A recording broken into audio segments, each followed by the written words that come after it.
I'm up here to introduce our next speaker. Over the course of the morning, we've been talking a lot about the giving pyramid or the giving funnel. And what's become abundantly clear is that you can't have a pyramid or a funnel without a pipeline. So it's my pleasure to introduce Pat Griffin, who is known as the Pipeline Guy, to talk a lot about how to make and create and retain that pipeline. And if you do that well, gifts should close themselves.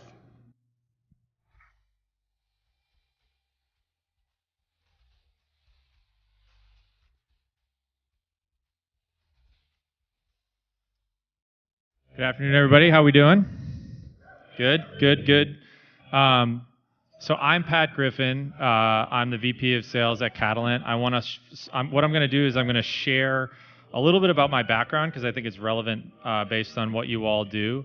And then I'm going to talk a little bit about pipeline and the value of data and tracking that pipeline. And then I'm going to talk about the thing that all salespeople are supposed to love talking about, which is closing business. And I think that there's a lot of myths about what salespeople really do to influence their customers, or that fundraisers can do to influence their donors. So hopefully we can bust some myths today and leave some time at the end for Q&A. So first, what are we talking about in terms of sales and development? What are the parallels that I think we can talk about today that'll be relevant for you all?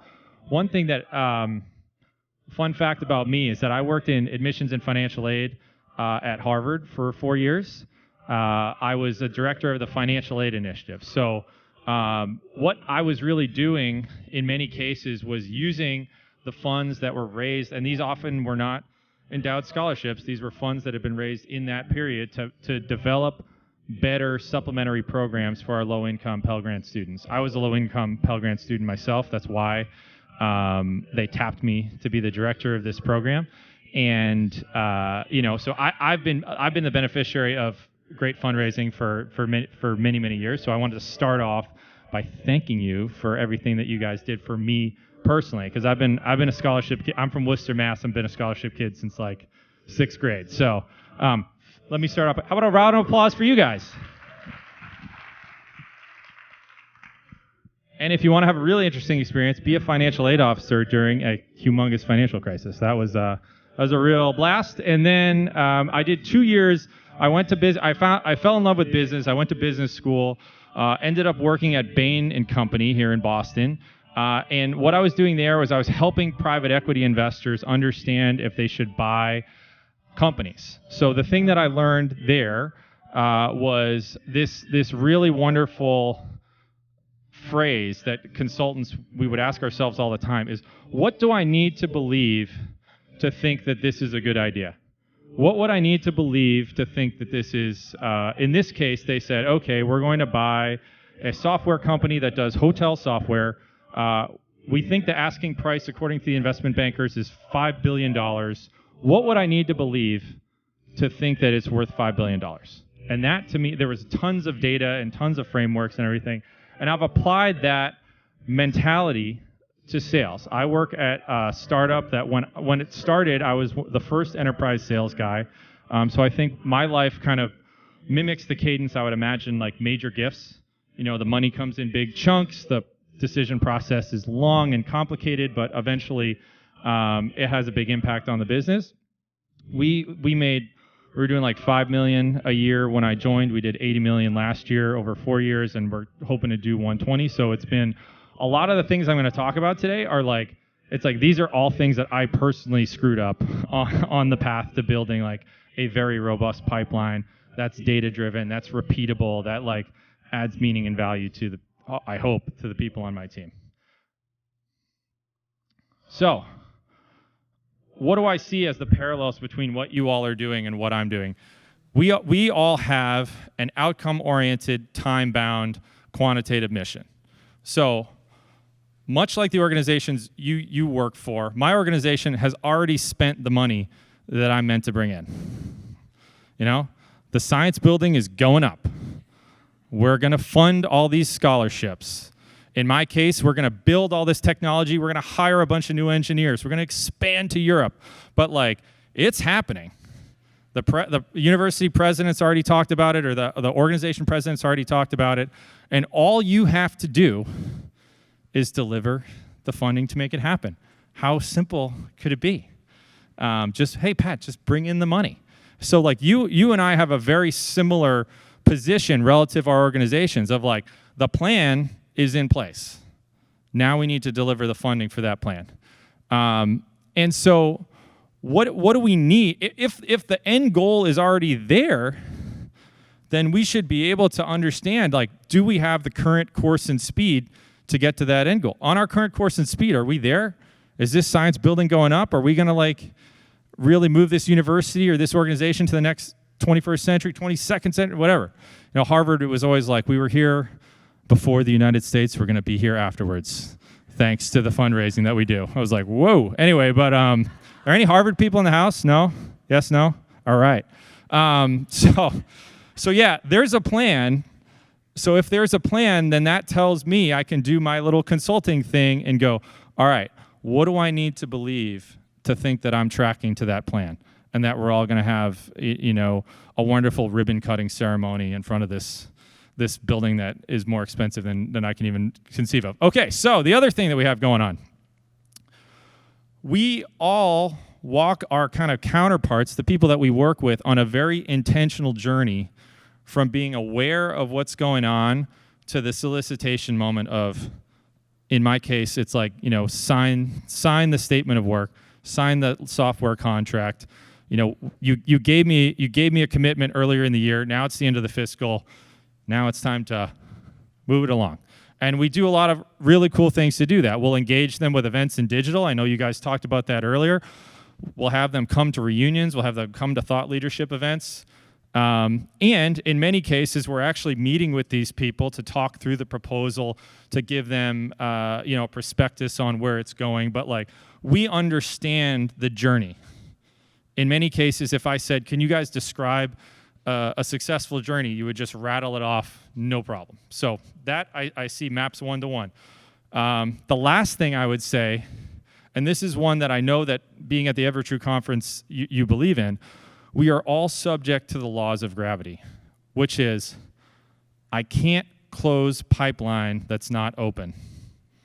Again, I'm not a physicist. I like wandered into sales as a consultant at age 32, and so I took a pretty simple approach to this, which is like, because I would be talking to a salesperson that would say, it's all good, man. My customers love me.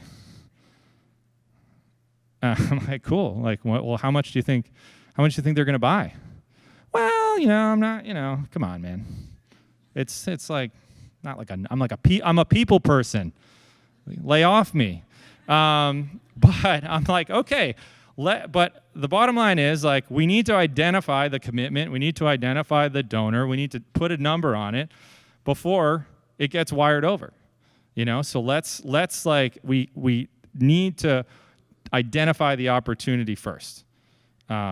There's no sense in just hoping for the best and hoping we can defy the laws of gravity. So, what do I do to understand my funnel? This is it's not the most visual slide, and I apologize, but what I do every morning is I have a snapshot of where are we relative to the quarter in terms of, like, I already know, again, we predicted the future. The capital campaign has a number on it. That is the future. My job is to make the future become reality. So I'm backing out from everything that I'm trying to do around, okay, how much have we brought in the door, and how much do we have at different stages? So you all have a journey that you take people on. We have a journey that we take people on. And actually, as you move along the journey, the likelihood of you finishing the journey goes up. So you can see I have different tiles where I can see, okay, we've got 117 in the door. I've got 200 that's as good as done, would bet my life on it. I've got 342 that's better than 50%, and then all in, that's 665. I know what my goal is, and I've got 100% pipeline coverage. This was the view at the beginning of the quarter. So I said, look, if I have 100% pipeline coverage, so if the goal is 4 million, I have 4 million in pipe, what do I need to believe to think that I'm going to hit 4 million? I need to believe that I'm going to close every single person that I've identified. So this was like a wake up and you have your coffee and you're like, oh God, you know what I mean? Because we have a lot of work to do. We have a lot of pipe to build. The second thing I do, because this is an aggregate view of 55 salespeople, so not super helpful. So then I break it down into segment by segment. Similar to how you guys probably operate, who's the best source of business for us? It's our existing customers. You know, who's most likely to give? It's people that have already given. And the laws of gravity are a little bit different if you've already given. So I can adjust for that. I can say, okay, the pipeline in my growth segment is probably going to close at X rate. So I'm feeling really good at that. But I'm also trying to onboard some new people. Their close rate is a little bit different. And I can drill in and see, like, where am I strong and where am I weak, so that I know, like, and when I'm doing this, I'm really just trying to plan my day. And then the last piece is like an individual opportunity breakout. So this is like, as you guys know, not every deal, not every gift is created equal. And so if I have a gift or I have a deal that's skewing my entire picture, I want to be able to see that thing, and I want to be able to understand what are the next steps on that opportunity, is it moving, et cetera. But it's just a way for me to very quickly understand, like, where am I at, where am I going, am I gliding towards success, or do I have a lot of work to do, and what exactly do I need to do? So when I was an individual rep, people would ask me all the time, like, what are you going to do this quarter?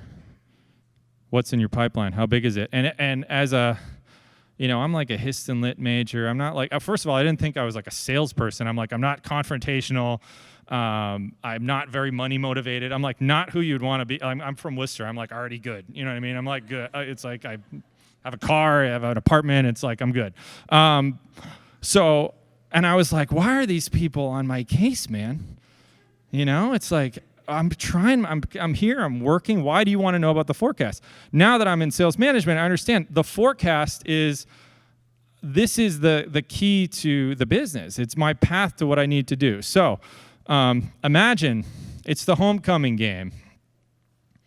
We got all our alumni here, right where we want them. We just had our, event before. We're schmoozing, whatever. Now we're going to go watch the game. We're not allowed to cheer until the final result of the game. That's what being in sales with a bad pipeline looks like. Because again, like, but because you guys know, like, you can see the progress of the game. You cheer for every first down, you cheer for an interception, you cheer for a touchdown. Raising money or selling things need to be the same thing. Before I came over here, I sent a Slack message to my entire company that said, do you guys realize we're about to have our best pipeline building month ever? We're really close. We've still got 10 days left. I don't know, what day is it? We've still got 10 days left in the month.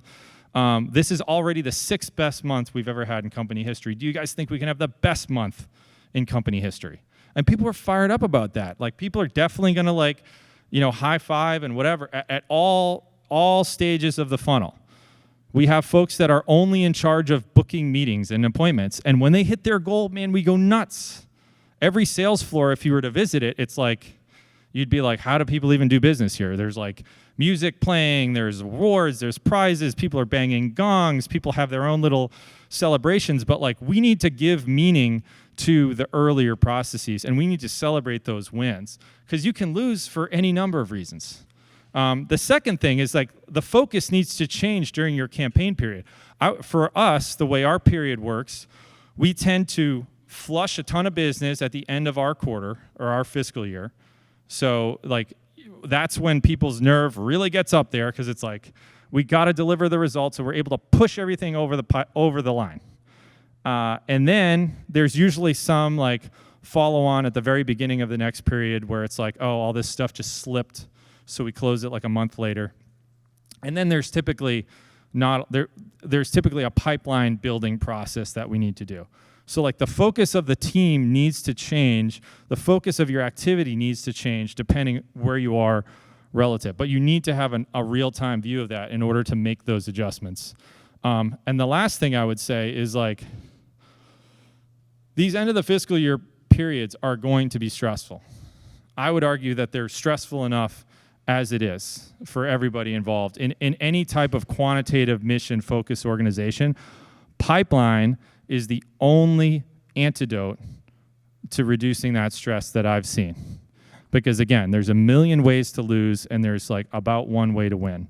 And so if I want to actually make my development office, sales floor, a sustainable, sanity, a sane place to work, then I need to, 1, celebrate the wins along the way, and 2, reduce stress at the end, not by saying, hey, it's okay we missed the number. Because it's, in my world, like it's not. It's like, it's okay I missed the number. Also, my new email is this. Like that would be the conversation that I'd be having.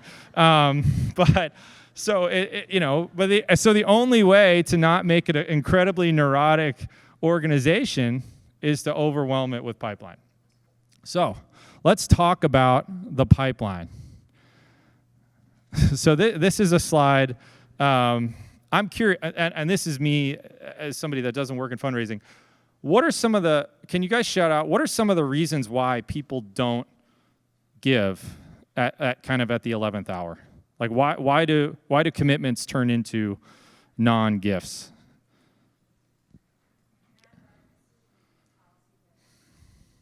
Policy decision leadership made. Do you have any control over the leaderships? Did they ask you? Okay, so that's a tough, what we would call a bad beat. What else? Bad PR. Yeah, that was bad PR. Something bad happened at the university. Everybody's mad. What else? In the back. Right, something about the contract terms, something about the paperwork, not feeling it. My financial advisor took a look at it. My lawyer took a look at it. We're going to need a couple extra weeks to go through the details. What else? You had one. Literally acts of God. Yeah. Natural disasters. I've lost. So my experience in sales was that, okay, you're in sales now. And you watch every movie about sales, they're like horrible. It's like a hellscape that I don't want to live in. It's just like whatever.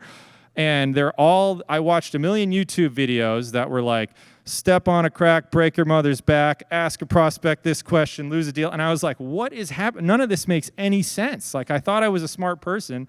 I thought I was a relatively good communicator.